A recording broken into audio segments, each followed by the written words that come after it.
Okey, dah siap.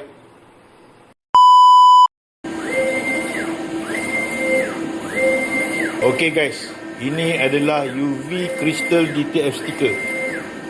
Okey, ini yang tempah ni adalah unit Ranger.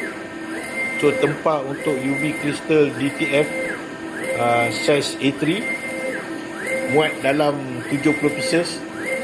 Setiap satu ni bersaiz 3.8 cm. Okey, tengok.